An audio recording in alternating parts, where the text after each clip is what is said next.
Thank you for tuning in to Too Late to Sleep here on Championship Beer. I am the Tramp. We've got a good show for you tonight, not a long one, but big news this week is, of course, Roman Reigns getting suspended for violation of the wellness policy. It's a very bad week for him this week. Sunday night, he lost the title clean to Seth Rollins.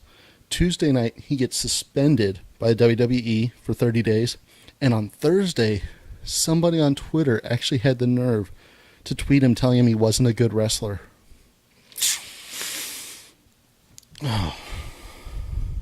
But yes, on Sunday night, it was the end of the reign of Roman Empire, as Seth Rollins pinned Roman Reigns clean, main event of the match, and then afterwards, Dean Ambrose came down and cashed in his Money in the Bank contract that he won earlier in the night, becoming only the second man to cash in on the same night that he won the contract.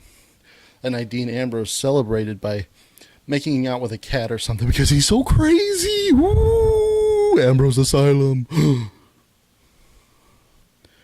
Now, the build-up to Battleground is going to be interesting because Roman Reigns isn't there to participate in it.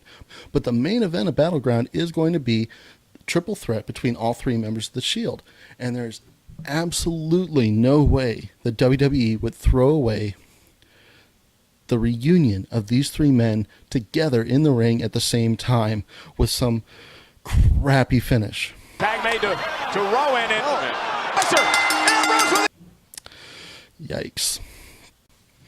Now, earlier that night, New Japan Pro Wrestling held their 619 Dominion show, which saw the first ladder match in over 20 years in New Japan, as Kenny Omega took on Big Michael Elgin, in a ladder match for the Intercontinental Championship.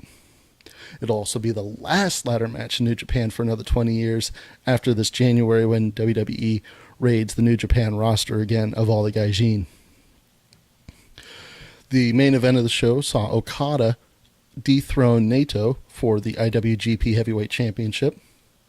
This was actually very easy to predict, as nobody who damages championships as much as Naito did ever gets to have a solid run with the championship. Rest in peace, Kurt Hennig. Also this week at Ring of Honor's Best in the World, we saw the match between Steve Corino and BJ Whitmer finally take place in a fight without honor. Now, most fans expected this to be the end of the feud, which was delayed artificially by Steve Corino's injury that ended up leading to a short retirement before he was finally able to be cleared to wrestle. But the match ended with interference from a man who ended up being sexagenarian Kevin Sullivan, which many fans feel is going to further the feud as the story is not yet ended.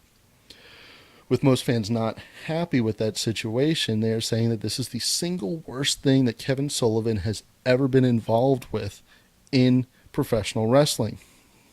Whereas conspiracy theorists are saying, no, there was something worse.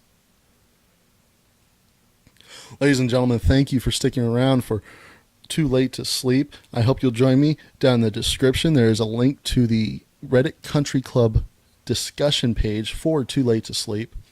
If you're a fan of beer, you can check out this past Saturday's episode of the Saturday Sit Down, where we discussed Pay for Play. You can find that link right here. And you can find last week's episode of Too Late to Sleep right here. Don't forget to subscribe, hit like. I appreciate it. As always, I am the Tramp. And as always, cheers.